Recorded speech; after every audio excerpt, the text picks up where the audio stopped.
को फंसा रखा है। दुनिया यही समझती है कि हमारा मालिक काल है, दया संभव नहीं हो सकता। 1,00,000 वर्ष की हुआ करती थी, 10-10 हजार हाथियों का बल एक एक मनुष्य में हुआ करता था। त्रेता में घट करके 10वां हिस्सा, 10,000 साल से घट करके 10वां हिस्सा, यानी 1000 वर्ष की उम्र हो गई। और फिर द्वापर में घट करके 10वां हिस्सा, और फिर कलयुग में घट करके 10वां हिस्सा। आज के समय में प्रेमी भाई बहनों, आदमी की उम्र 100 साल की रह गई। कहाँ सतयुग में 1,00,000 वर्ष की उम्र हुआ करती थी, कहाँ 10वां हिस्सा घट करके त्रेता में 10,000 साल की आयु हो गई। फिर कहाँ द्वापर में घट करके 10वां हिस्सा, यानी 1000 वर्ष की आयु हो गई। और फिर कहाँ आज के समय में कलयुग में 10वां हिस्सा फिर से घट गया। आज वर्तमान समय में आदमी की उम्र करीब करीब 100 साल की हो गई। अब ऐसे प्रदूषण भरे वातावरण में 100 साल भी कोई कोई भोग पाता है, वरना कोई 40 साल में चला जाता, कोई 50 साल में चला जाता, कोई 60 साल में चला जाता। कहाँ सतयुग में 1,00,000 वर्ष की उम्र, और कहाँ कलयुग में 60 साल की उम्र। 60 साल में भी 20 साल खेलने और खाने में गुजर जाते हैं,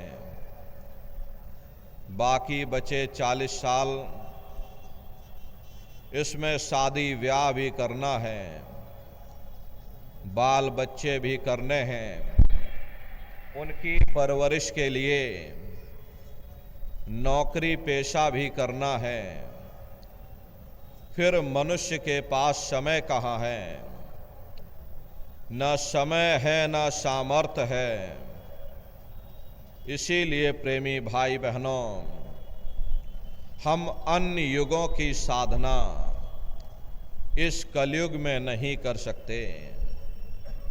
महात्मा प्रेम से जीवों को समझाते हैं कि भाई, मूर्ख प्राणी मन शैलानी, सो अटके जल और पाषाण, बुद्धिमान अभिमानी सो नर, विद्या नार के हुए गुलाम। इस संसार में 3 तरह के मनुष्य होते हैं। एक अज्ञानी होता है, दूसरा बुद्धिमान होता है, तीसरे बीच के जीव होते हैं जो ना ज़्यादा ज्ञानी होते हैं और ना ही ज़्यादा बुद्धिमान होते। जो अज्ञानी लोग होते हैं वे क्या करते हैं, रुपया पैसा कमाया, चल दिए तीर्थों की यात्रा पर, कभी गंगा में डुबकी लगाई, कभी जमुना में डुबकी लगाई। मन में ये सोच लिया कि हमने अपने सारे मैले पाप कर्म उतार दिए। ठीक उसी प्रकार से जो बुद्धिमान लोग होते हैं, अपने आप को आलिम फाजिम विद्वान गुणी और ज्ञानी समझते हैं, उनकी हालत ऐसी है कि जो विद्या में पढ़े, सारी जिंदगी विद्या पढ़ते पढ़ाते गुजार दिया, हासिल कुछ ना हुआ, उल्टा अहंकार और आ गया कि हम बड़े बुद्धिमान हो गए, हम ज्ञानी और ध्यानी बन गए, किया कराया सब गया, जब आया अहंकार। आप दुनिया में नजर घुमाकर देखिएगा, सब जगह पानी ही पानी है, पत्थर ही पत्थर है। न किसी को सच्चा महात्मा मिला, न किसी को सच्चा सत्संग मिला। अगर कोई कथा भी करता है, उससे जा करके परमार्थ की बात पूछिए, उसे कुछ भी ज्ञान नहीं। विद्या पढ़ करके लेक्चरार बन गए, कोई कौम का ठेकेदार बन गया, कोई मजहब का ठेकेदार बन गया। अपनी अपनी कौम, अपना अपना मजहब, अपना अपना झंडा बुलंद करने के लिए न जाने कितने बेगुनाहों का कत्ल कर दिया, कितनी औरतें विधवा हो गईं, कितने बच्चे अनाथ हो गए। नतीजा क्या रहा? चारों तरफ बर्बादी ही बर्बादी। महात्मा कहते हैं, भाई बाकी जीव बीच के जितने, ना मूरख ना अति बुद्धिमान, जप तप व्रत संयम बहु धोखे, पंच अग्नि में जले निदान। बाकी जो बीच के जीव रहे, जो ना ज्यादा ज्ञानी थे, ना ही ज्यादा बुद्धिमान थे, उनकी हालत ऐसी रही कि अगर अज्ञानियों का जोर पड़ गया, अज्ञानियों की तरफ चले गए, बुद्धिमानों का जोर पड़ गया, बुद्धिमानों की तरफ चले गए, बिन पैदे लोटे की तरह लुढ़कते लुढ़कते उन्होंने अपना पूरा समय बर्बाद कर दिया। प्रेमी भाई बहनों, असली रास्ता मनुष्य के अंदर है, लेकिन काल ने सबको बाहर ही बाहर भटका दिया। किसी को जप में, किसी को तप में, कोई कीलों पर सोता है, कोई सोता ही नहीं है, कोई दुनिया रमाए बैठा है। चार अग्नि चारों तरफ लगा ली, पांचवी सूरज की तपिश, पंच अग्नि की दुनिया जमाए बैठा और कह रहा हम तपस्या कर रहे। उससे जा करके पूछिएगा कि हे भले मानस, तुम्हारे अंदर पहले से ही काम क्रोध लोभ मोह अहंकार की ये पंच अग्नि पहले से जल रही, पहले उसे शांत करने की कोशिश करो। इसी तरह लोग व्रत या उपवास करते हैं। व्रत या उपवास करना अच्छी बात है, इससे शरीर हल्का होता है, काया निरोगी रहती है।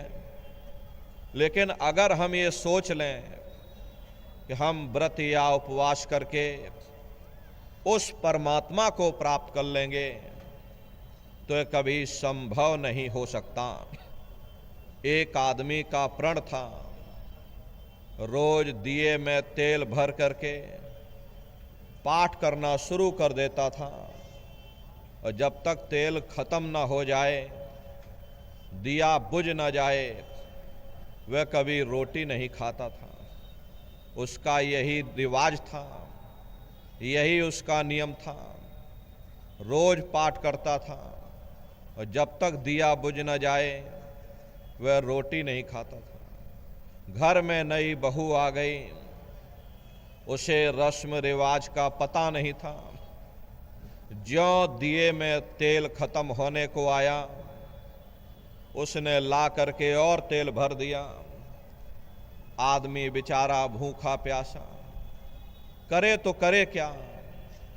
दिया जल रहा है, लगा फिर से पाठ करने।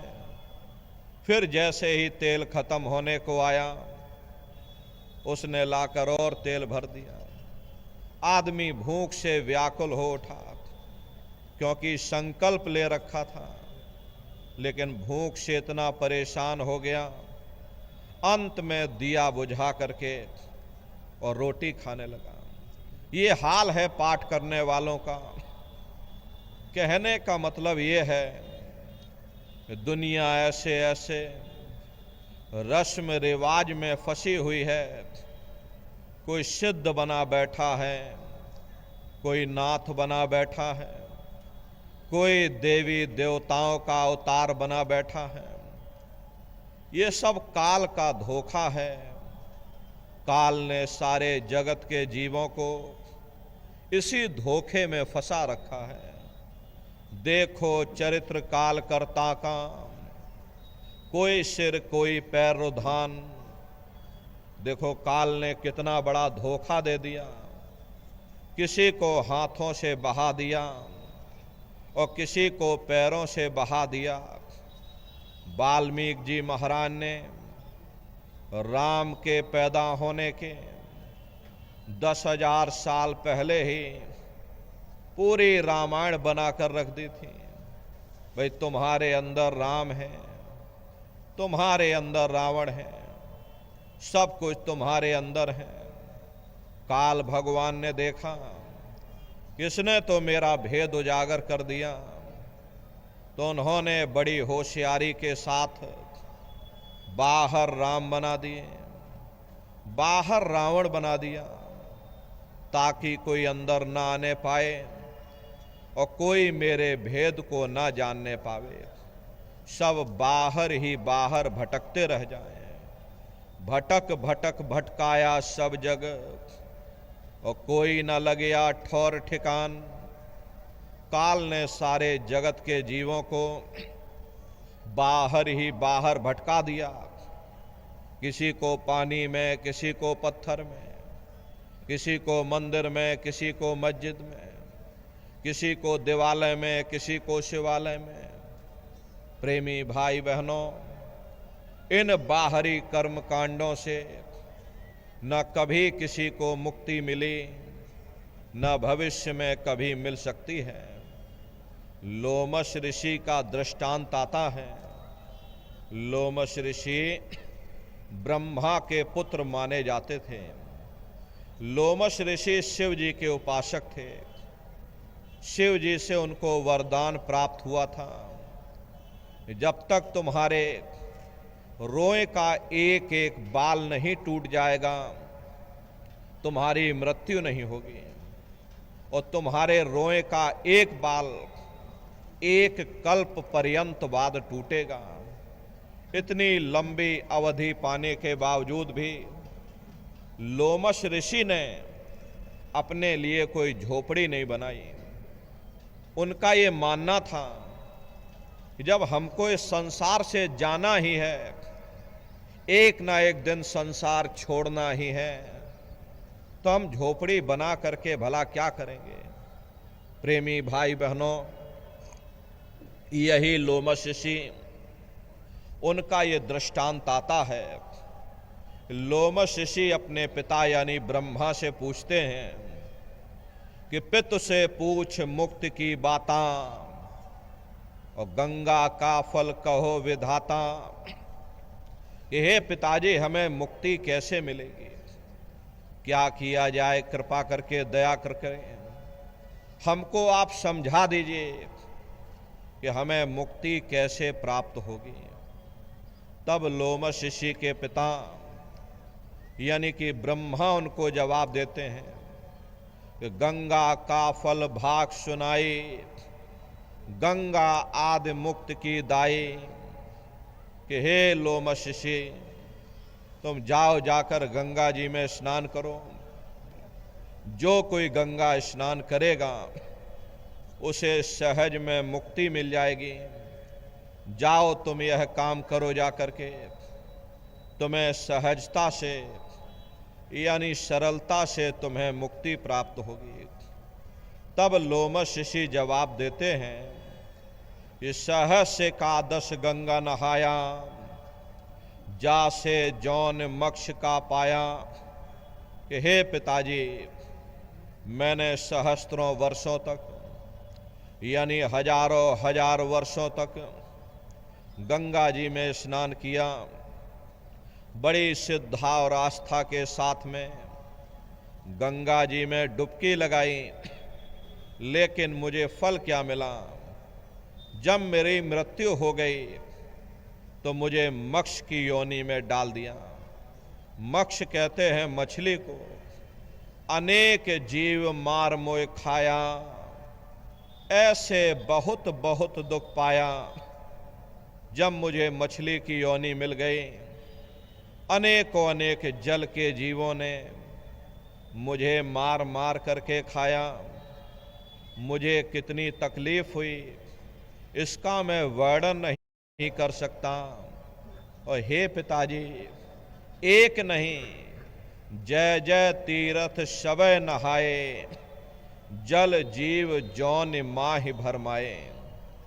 जितने भी तीर्थ थे, सभी जगह जाकर मैंने स्नान किया, जल में आशा बांधी, जल में मुझको वास मिल गया।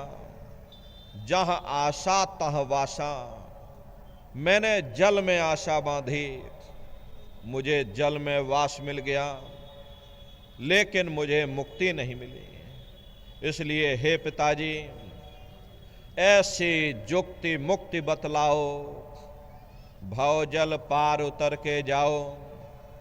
ऐसी जुक्ति, ऐसी मुक्ति का रास्ता हमको बतला दो, जिससे हमारी ये जीवात्मा सदा सर्वदा के लिए इस भव सागर रूपी समुद्र से पार हो जाए। हम हमेशा के लिए जन्म मरण के बंधनों से आजाद हो जावें। हे पिताजी, दया कृपा करके मुझे कोई ऐसा उपाय बतला दो। तब लोमश ऋषि के पिता यानी कि ब्रह्मा उनको जवाब देते हैं कि पूजो पत्ती प्रीत लगाई और पीपर में जल नाव जाई।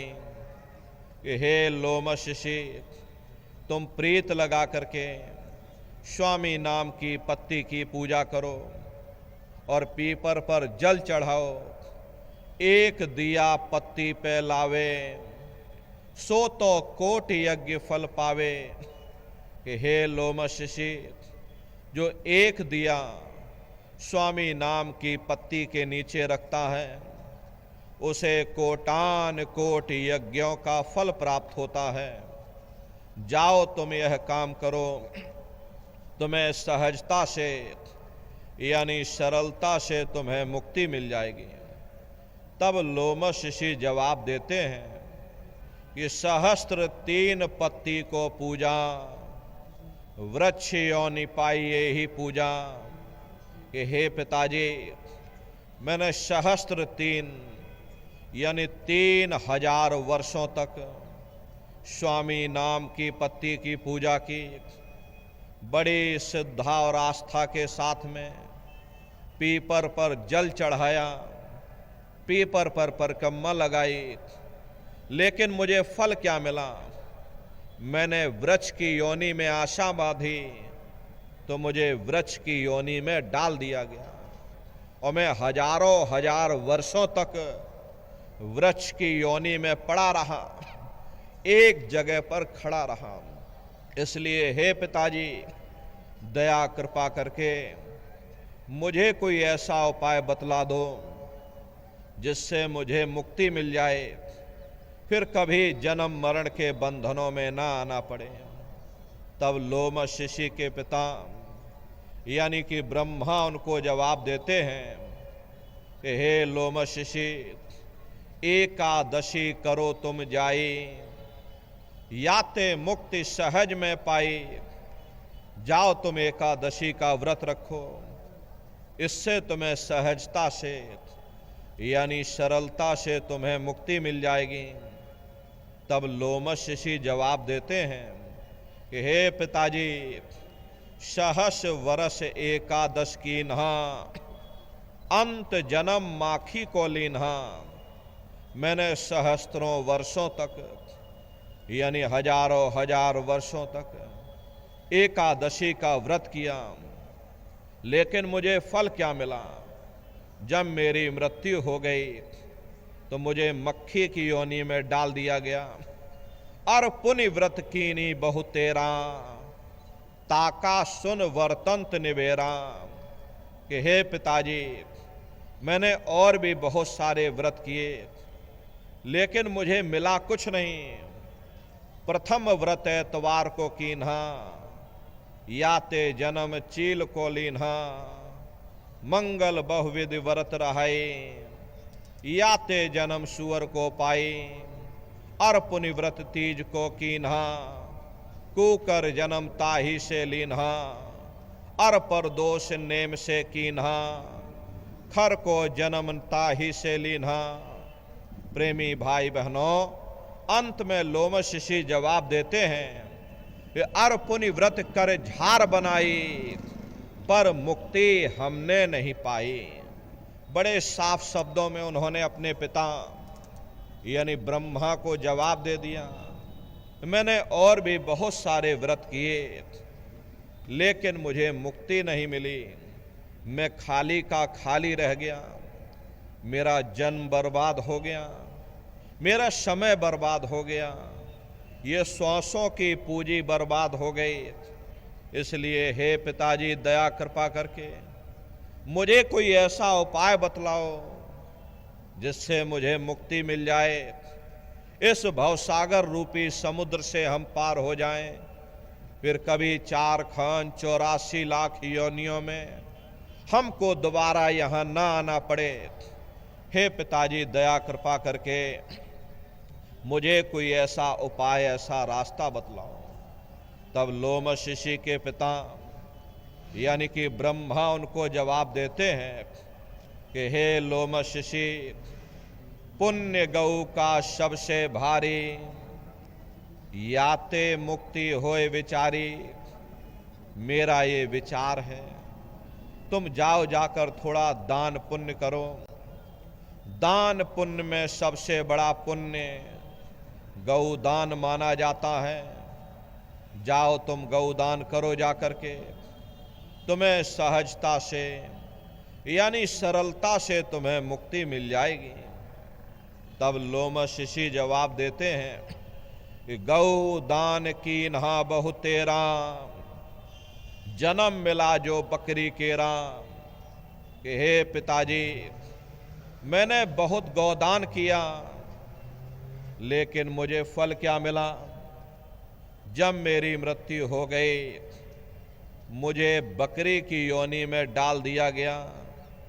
न जाने कितनों ने मेरा शिकार किया, मुझे मार मार करके खाया, मुझे काट काट करके खाया। मुझे कितनी तकलीफ हुई, कितनी मुझे पीड़ा हुई, इसका मैं वर्णन नहीं कर सकता हूं। हे पिताश्री, जो तुम कही सभी हम कीन्हा, और मुक्ति न पायो रहो अधीना।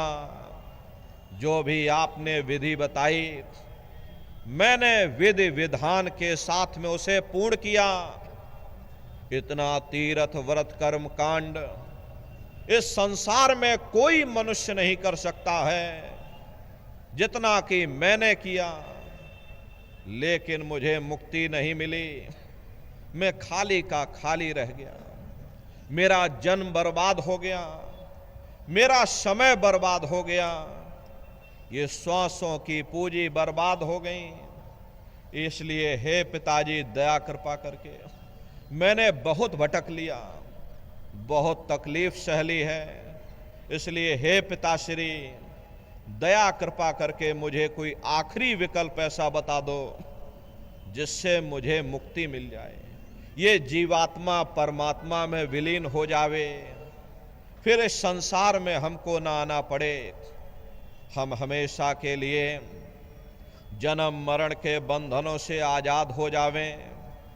हे पिताजी, दया कृपा करके मुझे कोई ऐसा उपाय, ऐसा रास्ता बतला दो। तब अंत में लोमश ऋषि के पिता यानी कि ब्रह्मा उनको जवाब देते हैं कि होए लोमश ऋषि, मेरा ये विचार है, तुम संतों की शरण में चले जाओ, वहीं से तुमको मुक्ति मिलेगी। लोमश ऋषि मैं कहूँ विचारा, संत शरण से होए उबारा, मेरा ये आखिरी विचार है। अगर तुम मुक्ति पाना चाहते हो तो संतों की शरण में चले जाओ, वहीं से तुमको मुक्ति प्राप्त होगी। बताओ प्रेमी भाई बहनों, ब्रह्मा जी को अपने पुत्र की जरा सी चिंता नहीं। हजारों हजार वर्षों तक अपने ही पुत्र को भटका करके रखा। तब अंत में उन्होंने उपाय बताया कि अगर तुम मुक्ति पाना चाहते हो तो तुम संतों की शरण में चले जाओ। संत शरण से होए उबारा, वहीं से तुमको मुक्ति मिलेगी। प्रेमी भाई बहनों, जब उस अनामी महाप्रभु ने जीवों की ये हालत देखी, जीव अंधकार के दलदल में फंसता चला जा रहा है, चारों तरफ आडंबर ही आडंबर है, पाखंड ही पाखंड है, तब स्वयं अनामी महाप्रभु ने संतों महात्माओं को इस धरती पर भेजा और संत महात्मा फकीर यहाँ पर आकर के हम जीवों को समझाने की कोशिश करते हैं कि भाई हम आए वही देश से जहाँ तुम्हारो धाम, तुम सबको घर पहुँचावना एक हमारो काम। कि हम उसी देश से आए हैं जिस देश के तुम रहने वाले हो, परंतु तुम अपने सच्चे देश को छोड़ करके इस झूठे काल और माया के देश में फंस गए। यह देश तुम्हारा देश नहीं, तुम्हारा देश सचखंड है।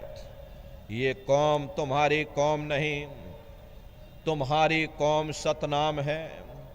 और ये जीवात्मा उस सतनाम रूपी समुद्र की बूंद है। इस बूंद को समुद्र से मिलाओ, यानी जीवात्मा को उस परमात्मा से मिलाओ। वो परमात्मा है, वो आपको मिलेगा। इसके लिए न तुम्हें घर बार छोड़ने की जरूरत है, न बाल बच्चों को छोड़ने की जरूरत है, न समाज छोड़ने की जरूरत है, न जात और बिरादरी बदलने की जरूरत है। ये जात पात के रगड़ों झगड़ों ने ही मनुष्य के ऊपर ऐसा पर्दा डाल दिया, वरना महात्माओं का उपदेश इतना सरल है कि 5 वर्ष के बच्चे से लेकर के और 100 वर्ष का बूढ़ा भी कर सकता है। क्या स्त्री और क्या पुरुष, क्या आदमी और क्या औरत, क्या ऊंच और क्या नीच, क्या अमीर और क्या गरीब, वो नाम सबके लिए साझा है। वो हर मनुष्य के अंदर दिन रात धुनकारे दे रहा। वो साधु संतों के अंदर भी गूंजता है, तो वह चोरों ठगों के अंदर भी गूंजता है। वो ब्राह्मणों के अंदर भी गूंजता है, तो वह शूद्रों के अंदर भी गूंजता है। यहाँ किसी कौम का सवाल नहीं, यहाँ किसी मजहब का सवाल नहीं, यहाँ किसी जात और बिरादरी का सवाल नहीं।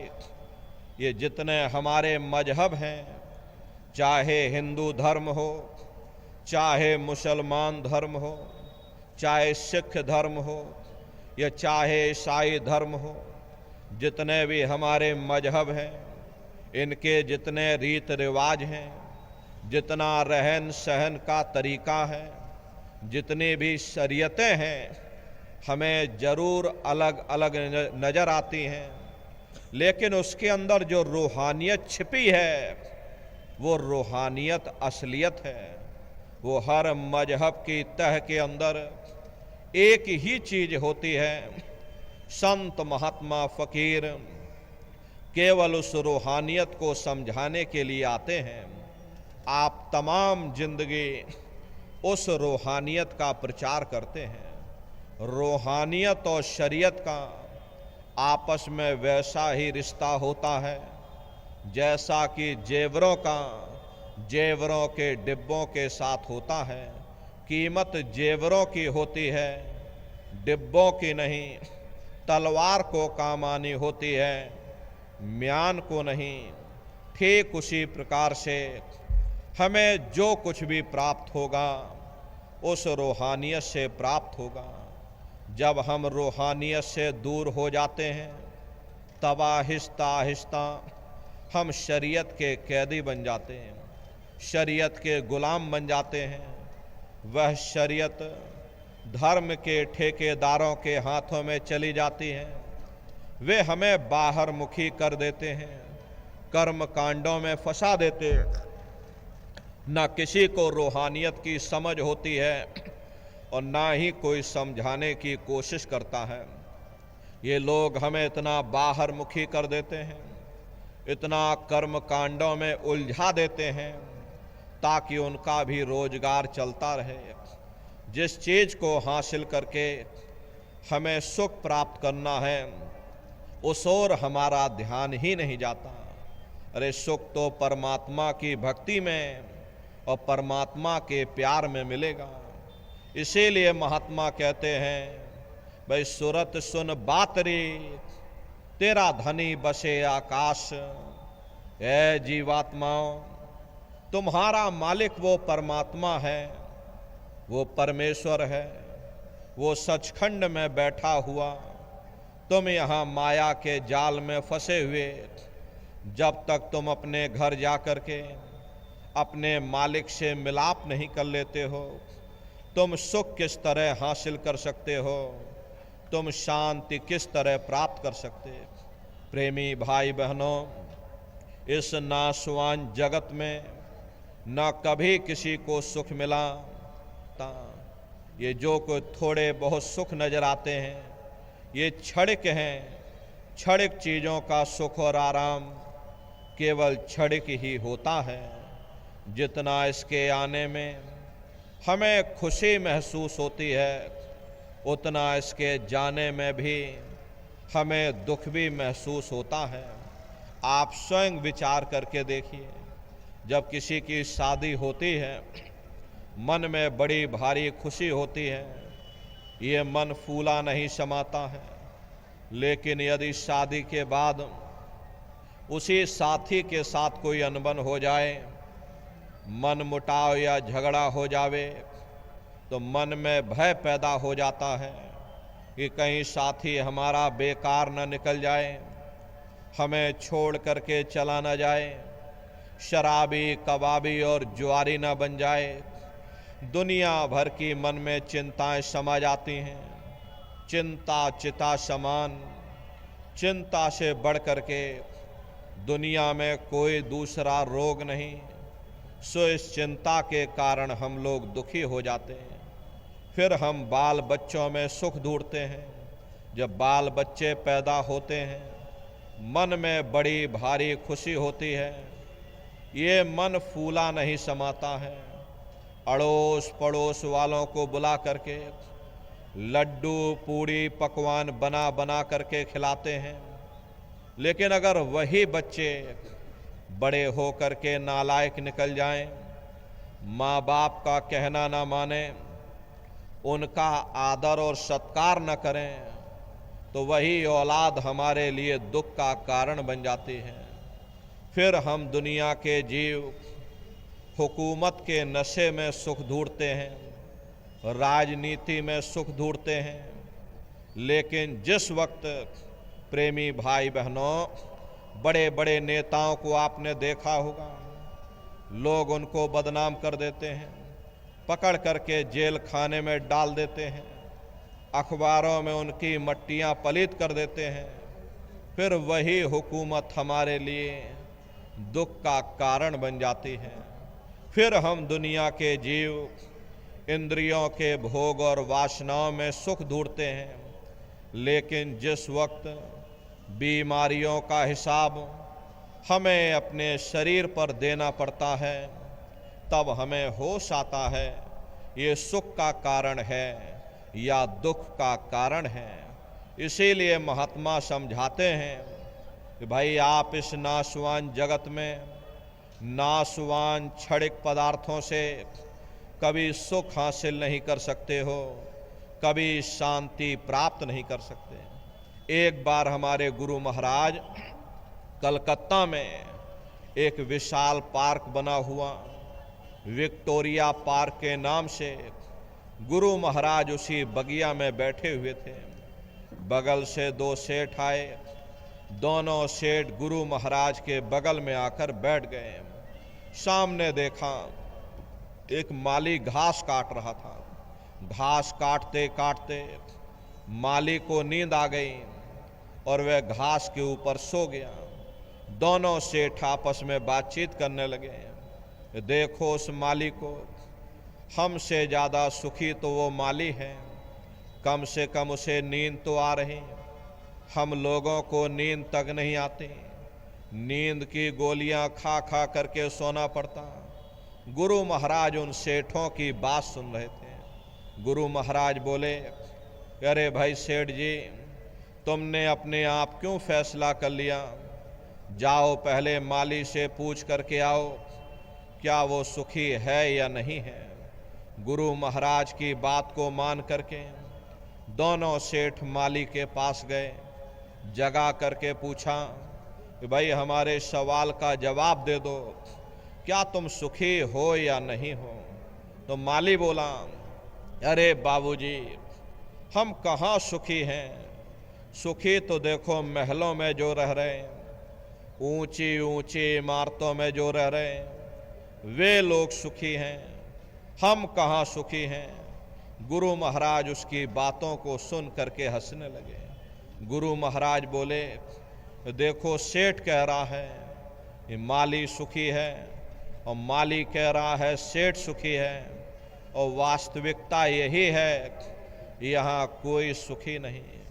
ना सुख विद्या के पढ़े, ना सुख वाद विवाद, साध सुखी सहजो कहे, जो लागे शून्य समाध। न आलिम फाजिम सुखी हैं, न गुड़ी और ज्ञानी सुखी हैं, न बड़े बड़े विद्वान सुखी हैं। सुखी वही है जिसने दुनिया में से अपने मन को निकाल करके और मालिक के चरणों में लगाया हुआ। इसीलिए महात्मा कहते हैं, लगो तुम अब चढ़कर सतनाम। अगर तुम सुख पाना चाहते हो, अगर तुम शांति पाना चाहते हो, तो सतनाम की खोज करो, उस मालिक की भक्ति करो। क्योंकि जितना समय तुम्हारा ध्यान मालिक की भक्ति में लगा रहेगा, तुम दुनिया में 2-4 दिन जरूर सुख हासिल कर सकते हो। और अगर तुम्हारा ध्यान मालिक की भक्ति से हट जाएगा, तो सारी दुनिया तुम्हारे लिए दुख का रूप बन करके खड़ी हो जाएगी। प्रेमी भाई बहनों, आप अपनी बुद्धि से विचार करिएगा। एक छोटा सा बच्चा अपने पिता की उंगली पकड़ करके मेला या नुमाइश में घूमने जाता है। उसे मेले की हर साजो सामान बड़ी खूबसूरत नजर आती है। किसी जगह खेल खिलौनों की दुकानें लगीं, कहीं गुड्डे गुड़ियों की दुकानें लगीं, कहीं झूलों की दुकानें लगीं, कहीं मिठाई और पकवान की दुकानें लगीं। वो बच्चा यही सोचता है कि शायद ये खुशी हमको मेले के साजो सामान से प्राप्त हो रही है। और अगर भूल करके भी वो बच्चा अपने पिता की उंगली छोड़ देता है, तो वह सारा साजो सामान उसी जगह रहता है, लेकिन बच्चा रोने चिल्लाने लगता है, चीखने लगता है। तब उसे खुद ब खुद महसूस होता है, ये खुशी हमें तभी तक प्राप्त हो सकती है जब तक हमने अपने पिता की उंगली पकड़ रखी थी। अरे हमारा पिता कौन है? वो परमात्मा है, वो परमेश्वर है, जिसने अंड खंड ब्रह्मांड की रचना की। जितना समय तुम्हारा ध्यान मालिक की भक्ति में लगा रहेगा, तुम दुनिया में 2-4 दिन जरूर सुख हासिल कर सकते हो। और अगर तुम्हारा ध्यान मालिक की भक्ति से हट जाएगा, तो सारी दुनिया तुम्हारे लिए दुख का रूप बन करके खड़ी हो जाएगी। प्रेमी भाई बहनों, यदि महापुरुषों के इन चंद शब्दों को हम आप याद रखते तो निश्चय ही हम अपने जीवन के लक्ष्य का पता पा जाते हैं। अपनी जीवात्मा को उस परमात्मा के साथ मिलाते और प्रभु के साथ मिल करके उस आराम और चैन को पा जाते जो इस जड़ दुनिया में, इस जड़ संसार में नहीं मिलता। हम आप इस जड़ संसार में सुख और प्रेम की खोज में रात और दिन भटकते रहते हैं, परंतु वह सच्चा सुख और सच्चा प्रेम हमारे आपके अंदर है, ना कि बाहर। ये सूरज चांद सितारे, ये जमीन और ये आसमान जिनको हम आप अपनी जड़ आँखों से देख रहे, यदि अंतर की दृष्टि खोल करके देखें, ऐसे अनगिनत सूरज चांद सितारों के पास पहुंच जावें जहां प्रकाश ही प्रकाश और नूर ही नूर झलकता है। परंतु हम सुख के देश को, सुख के स्थान को और अपने मालिक को ही भूल बैठे। जा घट प्रेम न संचय, सो घट जान मसान, जैसे खाल लोहार की और श्वास लेत बिन प्राण। ये कुदरती कारखाना देख करके कैसे जमीनी आसमानी पसारा चल रहा है, कौन इसका करतार है, कहाँ वह छिपा हुआ है, कैसे उससे मिला जाए जिस घट में ऐसे प्रीतम के, ऐसे पुरुष के दर्शनों दीदार की विरह और तड़फ नहीं। वह घट गोया मशान के समान है, सुरते इंसान सीरते हैवान है। हर इंसान का फर्ज, हर इंसान का कर्तव्य, हर एक इंसान को यह सोचना होगा मृत्यु पर्यंत हम कहाँ जाएंगे, हमारे बाल बच्चे कहाँ जाएंगे, हमारे रिश्ते नातेदार कहाँ जाएंगे, हमारे कुटुंब परिवार वाले कहाँ जाएंगे और इनकी उस समय पर क्या हालत होगी। ये पराविद्या महात्माओं की पराविद्या है। हम आप इस जड़ संसार में फंस करके उस पराविद्या से अनभिज्ञ हो गए और अपने उद्देश्यों को भूल गए, अपने वादों को भूल गए।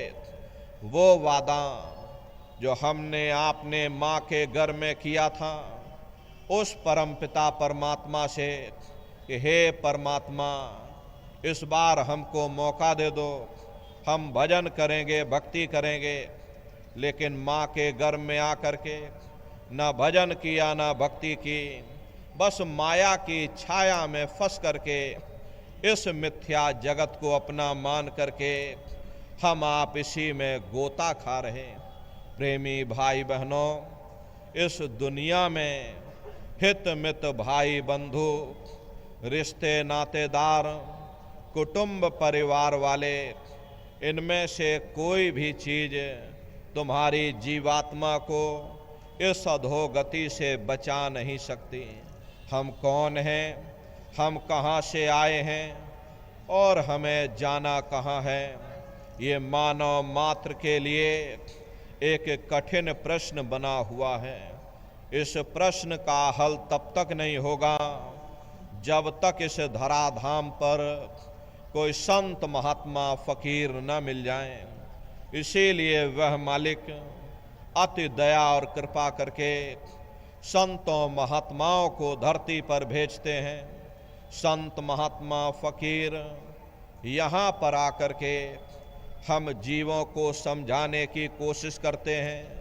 भाई, हम आए वही देश से जहाँ तुम्हारो धाम, तुमको घर पहुँचावना एक हमारो काम। वो परमात्मा है, वो आपको मिलेगा, जीते जी मिलेगा, इसी मनुष्य शरीर में मिलेगा। इसी मनुष्य शरीर के अंदर जा कर के परमात्मा से मिलने का वह एकमात्र दरवाजा है। उस दरवाजे का भेद केवल संतों महात्माओं को ही प्राप्त है। ये दुनिया के लोग, दुनिया की आवाम जनमानस दुनिया के ज्ञान को पढ़ करके अहंकार में डूबे रहते हैं कि हमसे बड़ा कोई ज्ञानी यहाँ नहीं। लेकिन उनको ये नहीं मालूम, जहाँ ये दुनिया का ज्ञान समाप्त होता है उसी के सिर की चोटी से ये आध्यात्मवाद, आत्मा और परमात्मा का ये गूढ़ ज्ञान, रहस्य, विज्ञान प्रारंभ होता। उस विज्ञान को पाने के लिए सबसे पहले यह जरूरी है, पहले आप लोग मानवतावादी बनो, मानव धर्म और मानव कर्म को अपनाओ। अरे मानव धर्म क्या है? इंसान इंसान के काम आवे, एक दूसरे की निस्वार्थ भाव से सेवा करे, सत्य, दया, अहिंसा, परोपकार आदि गुणों को अपने जीवन में उतार करके और किसी संत महात्मा की खोज करके उनके बताए हुए रास्तों पर चल करके उस मालिक की भक्ति करके अपनी जीवात्मा का कल्याण करा ले। यही इंसान का सबसे बड़ा मानव धर्म है। लेकिन आज इस कलिकाल में ये दुनिया की आवाम जनमानस इंद्रियों के भोग और वासनाओं में, शराबों और कबाबों में, मांस और मदिरा में सुख ढूंढने की कोशिश कर रही। ये चरित्र पतन जैसे कार्यों को अपना करके ये आवाम जनमानस कैसे सुखी हो सकती है? पहले अपने चरित्र जैसे धन को इकट्ठा करो, क्योंकि चरित्र ही सब कुछ है। चरित्र ही मानव धर्म की पूंजी है। ये दुनिया भर के रगड़े और झगड़े, पिता पुत्र में लड़ाई, आदमी औरत में लड़ाई, घर परिवार में लड़ाई, समाज में लड़ाई, जातियों में लड़ाई, मुल्क में लड़ाई, हरे न नारियों, ये इंसानों का काम नहीं है, ये हैवानों का काम है। इसलिए पहले आप इंसान बनो, चरित्रवान बनो, महात्माओं के समीप आओ, वे जो दया का प्रसाद दें उसे खुशी खुशी लेकर के अपने निज घर को जाओ, जहाँ न फिर जन्मना है और ना ही फिर मरना है। इसीलिए हमारे गुरु महाराज परम संत बाबा जय गुरुदेव जी महाराज ने आवाम जनमानस के बीच में ये आवाज लगाई है, ऐ इंसानों, तुम अपने मानव धर्म के रास्ते पर वापस आ जाओ और इस मानव मंदिर में बैठ करके भगवान का सच्चा भजन करो, जिससे तुम्हारी ये जीवात्मा नरकों में जाने से बच जाए। अरे हम माने ना माने, लेकिन संत महात्मा त्रिकालदर्शी होते हैं, वे सब कुछ जानते हैं। अगर हम उनके वचनों को मान जाएंगे तो हम लोग बच जाएंगे, नहीं तो खाई और खंदक में जा कर के गिर जाएंगे। इसीलिए अभी वक्त है उस मालिक से सच्ची प्रार्थना करने का, भगवान के सामने अपने गुनाहों की माफ़ी मांगने का, धर्म मजहब के नाम पर लड़ने झगड़ने का नहीं, जात बिरादरी के नाम पर लड़ने झगड़ने का नहीं। हमने बहुत लड़ लिया, बड़े बड़े झगड़े और फसादें की, बड़ी बड़ी नुक्ताचीनी की, सिवाय नफरत के हमको क्या मिला? नफरत की ऐसी ज्वाला जली जिसमें घर जल गया, परिवार जल गया, समाज जल गई, जातियां जल गईं, अब सारा देश जल उठा। इसीलिए सारी मानवता बहुत थक गई। हर कोई ऐसी छांव चाहता है जहां उसे ठंडक मिले, शांति और सुकून मिले। ये सब वहीं मिल सकते हैं जहां शांति के संदेश होते हैं, सुकून के संदेश होते हैं, मानव धर्म और मानव कर्म के संदेश होते हैं।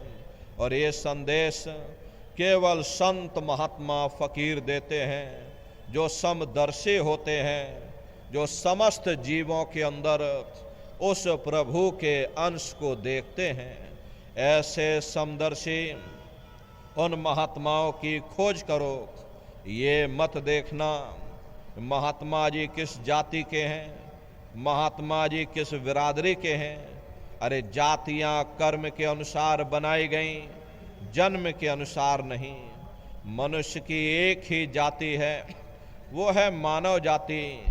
और इसी मानव जामे में बैठ करके हमें उस मालिक की भक्ति करनी है। प्रेमी भाई बहनों, सुपच जाति के भंगी थे। रैदास जी महाराज जाति के हरिजन थे। मीराबाई जाति की छत्राणी थी। अगर वे पुण्य आत्माएं उस मालिक को प्राप्त कर सकती हैं तो आप भी उस मालिक को प्राप्त कर सकते हो।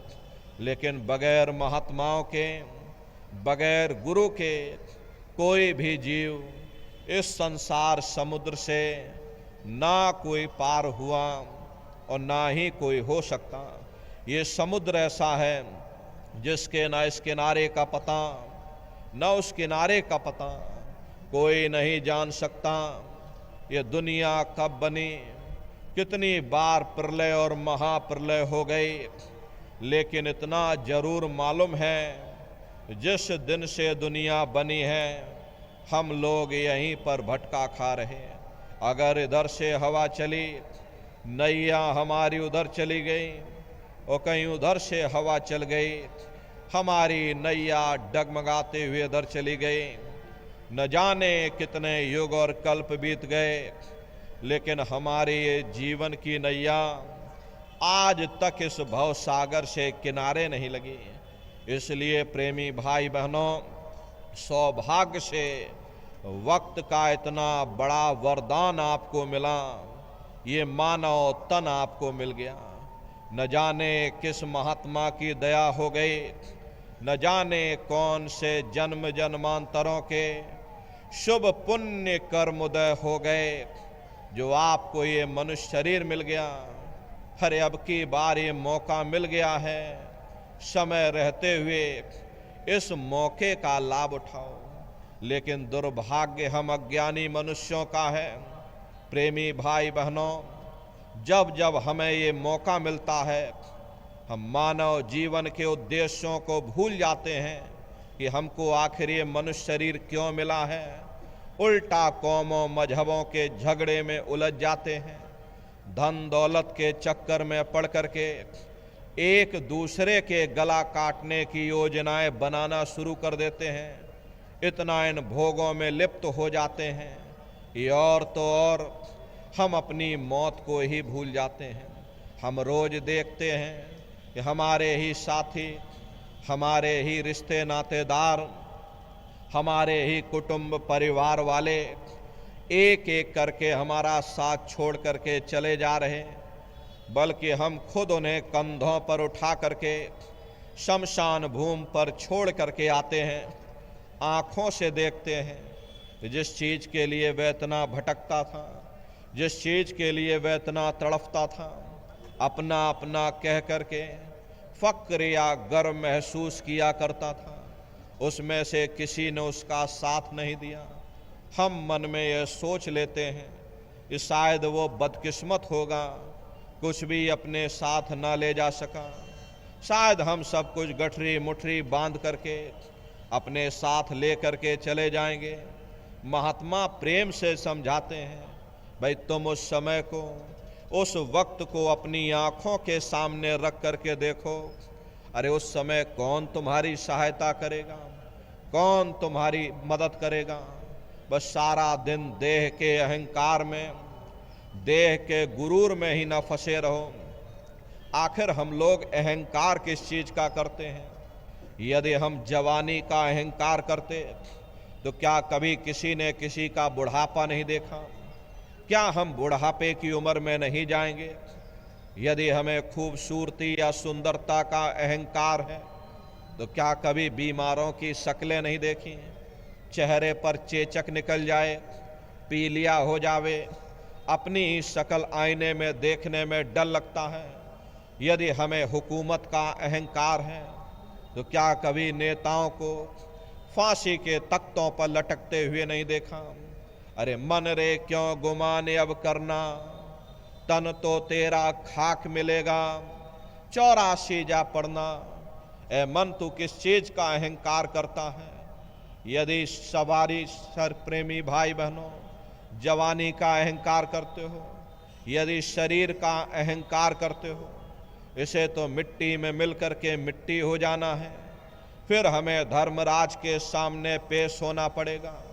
हमारी ख्वाहिशों, हमारी इच्छाओं और हमारे कर्मानुसार जहाँ भी वो मुनासिब समझेगा हमें जन्म लेना पड़ेगा। एक देह के बंधन से हमारा छुटकारा नहीं हो पाता, दूसरा देह रूपी कलबूत हमारी आंखों के सामने नाचना शुरू कर देता। हमेशा हम दुनिया के जीव इस कैद खाने में कैदियों की तरह पड़े रहते। इतिहास गवाह है, बड़े बड़े राजे महाराजे, बड़े बड़े आला अधिकारी, जिनके मुख से निकला हुआ एक एक लफ्ज कानून बन जाता था, आज उनकी हस्ती कहाँ है?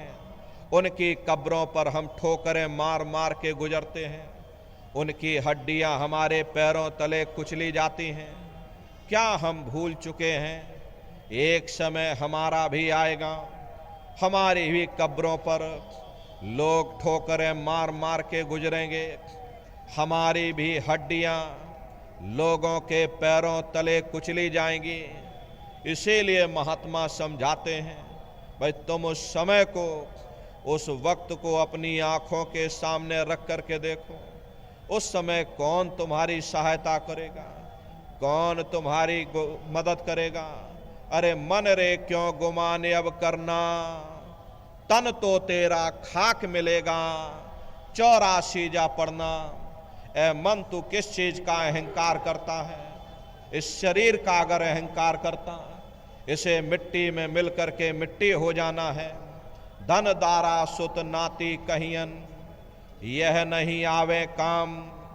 ये बाल बच्चे, ये रिश्ते नातेदार, ये कुटुंब परिवार वाले, जिनके लिए हम आप इतनी ठगियां करते हैं, इतनी कुर्बानियां करते हैं, इतने इतने जिंदगी के उसूलों को कुर्बान कर देते हैं, इनको तो यह भी पता नहीं चलता है कि मौत के फरिश्ते आए किधर से, लेकर किधर चले गए।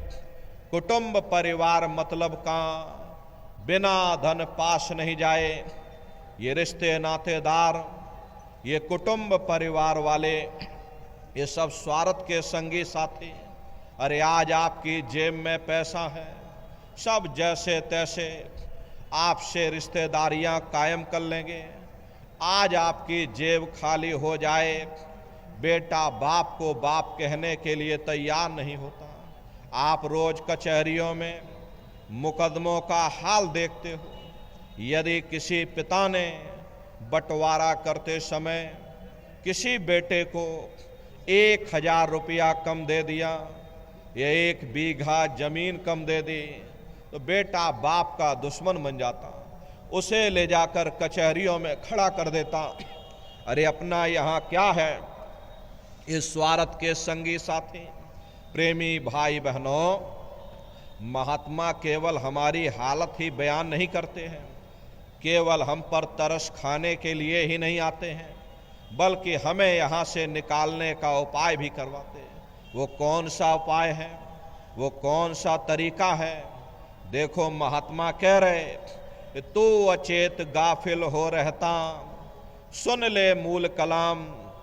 वह मूल कलाम जिसे महात्माओं ने शब्द कहा, जिसे महात्माओं ने नाम कहा, वह दोनों आँखों के मध्य भाग में दिन रात धुनकारे दे रहा। अगर तुम जन्म मरण के बंधनों से आज़ाद होना चाहते हो, उस मालिक को पाना चाहते हो, तो उस मूल कलाम को पकड़ो, उस नाम को पकड़ो, उस शब्द को पकड़ो। शब्द मर सो मर रहा, फिर मरे न दूजी बार। जो उठते बैठते चलते फिरते अपने ख्याल को शब्द या नाम के साथ जोड़ देते हैं, ऐसे जीव हमेशा के लिए अजर और अमर हो जाते हैं, क्योंकि शब्द को पकड़ करके ही ये जीवात्माएं ऊपर से नीचे आई हैं। तो शब्द को ही पकड़ करके ये जीवात्मा नीचे से ऊपर को जाएगी। अजय जिस रास्ते को पकड़ करके आप यहाँ मथुरा पहुँचे हो, तो उसी रास्ते को पकड़ करके आप अपने घर वापस पहुँचोगे।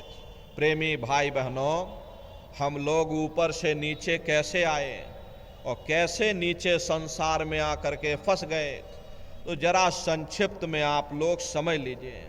देखो प्रेमी भाई बहनों, पहले यहाँ कुछ नहीं था। पहले ना हम थे ना आप थे, न जमीन थी ना आसमान था, न देवी थे न देवता थे। पहले कुछ नहीं था। तो पहले कौन था? एक अनी अनामा अब सच्चिदानंद प्रभु धामा। वो एक अनी अनामी महाप्रभु अपने अनामी धाम में अखंड राज किया करते थे। उस मालिक की मौज मर्जी उठी। उन्होंने सबसे पहले 3 लोकों का विस्तार किया, यानी अगम लोक, अलख लोक और सतलोक। अगम लोक में अगम पुरुष को बैठाया, अलख लोक में अलख पुरुष को बैठाया और सतलोक में सतपुरुष भगवान को बैठा दिया। काफी समय जब बीत गया, नीचे की रचनाओं का विस्तार सतपुरुष भगवान ने किया। उन्होंने अपनी आवाज पर अनंतों अनंत ब्रह्मांडों की रचना की और अपने 16 पुत्रों को नीचे उतार दिया। निरंजन भगवान, जिनको दुनिया ईश्वर कहती है, सतपुरुष भगवान के ये सबसे छोटे पुत्र हैं। इन 16 पुत्रों ने नीचे आकर घनघोर तपस्या की और अपने पिता को प्रसन्न करके, यानी सतपुरुष भगवान को प्रसन्न करके सतलोक के समान राज मांग लिया। वरदान के रूप में सतपुरुष भगवान से उन्होंने राज मांग लिया। प्रेमी भाई बहनों, राज चेतन पर किया जाता है और जड़ पर राज नहीं किया जाता। इसलिए सतपुरुष भगवान ने वरदान के रूप में अपने पुत्रों को छोटा सा राज दे दिया और जीवात्माओं को नीचे उतार दिया। प्रेमी भाई बहनों, जब हम लोग ऊपर से नीचे उतारे जाने लगे तो हम लोग घबराने लगे। उस समय सतपुरुष भगवान ने आदेश किया कि तुम जाओ, जाकर नीचे आराम से रहो और जब समय पूरा होगा तब तुम वापस अपने देश लौट आना। सतपुरुष के आदेश पर ये रूहें, ये जीवात्माएं ऊपर से नीचे उतारी जाने लगी। और प्रेमी भाई बहनों, शब्द को पकड़ा करके मंडल दर मंडल जीवात्माओं को नीचे उतारा जाने लगा। सबसे पहले 4 प्रकार के कपड़े जीवात्माओं को पहनाए गए। कारण कपड़ा, फिर सूक्ष्म कपड़ा, लिंग कपड़ा, फिर स्थूल कपड़ा। जीवात्माओं को 4 प्रकार के कपड़े पहनाए गए और शब्द को पकड़ा करके परत दर परत जीवात्माओं को नीचे उतारते चले गए। और इसी मृत्युलोक में, इसी स्थूल शरीर में, दोनों आँखों के मध्य भाग में जीवात्मा को यहाँ पर बैठा दिया गया। जब जीवात्माएं ऊपर से नीचे आ गईं, उस समय पर सतयुग का समय था। सतयुग योगी सब विज्ञानी और करे हरे ध्यान तरे भव प्राणी। उस समय सब ज्ञानी और विज्ञानी थे, सबकी आंख कान खुली हुई थी।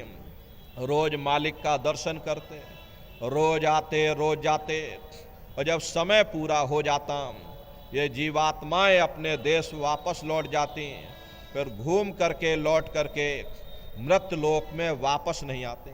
ऐसे न जाने कितनी जीवात्माएं, प्रेमी भाई बहनों, अपने घर वापस लौट गईं।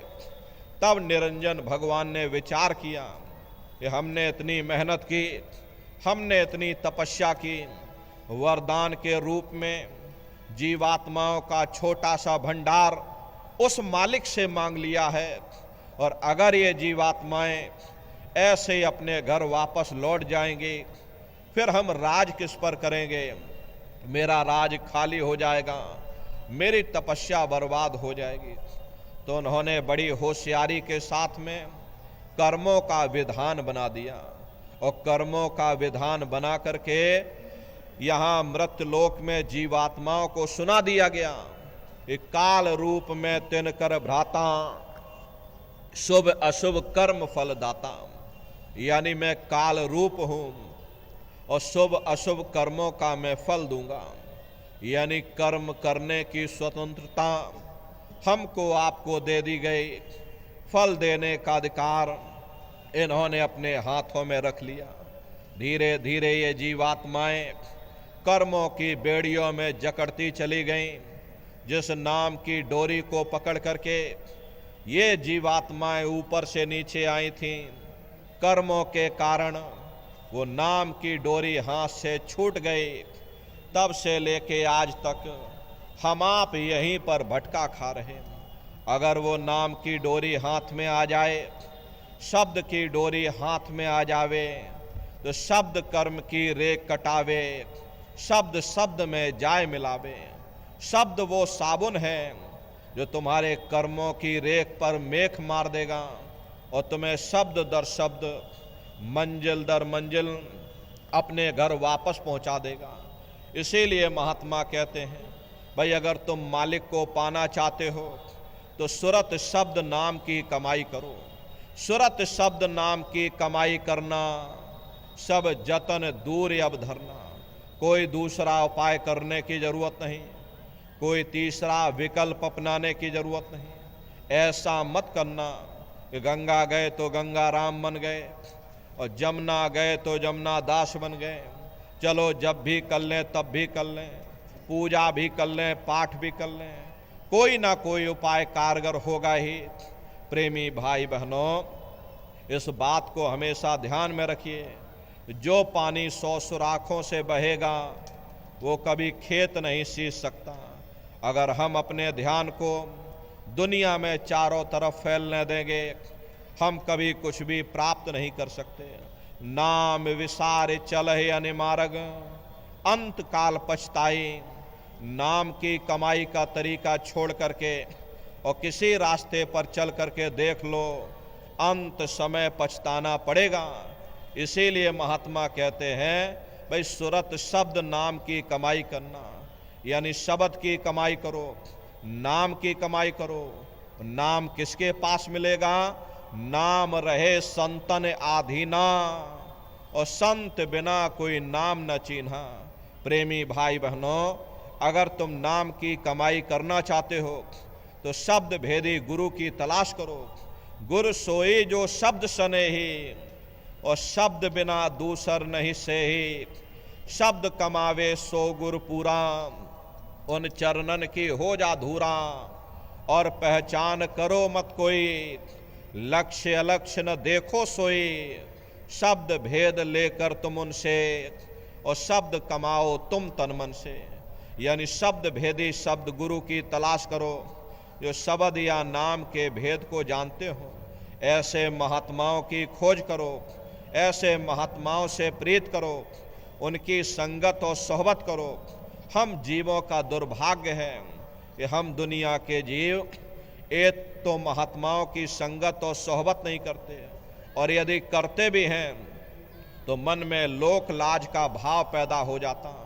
हम मन में ये सोचने लगते हैं कि पता नहीं महात्मा किस कौम के होंगे, किस मजहब के होंगे, कौन सी जात और बिरादरी के होंगे। प्रेमी भाई बहनों, मन में लोक लाज का भय पैदा हो जाता है। लोक लाज ही हमको नीचे से नीचा गिरा देती है।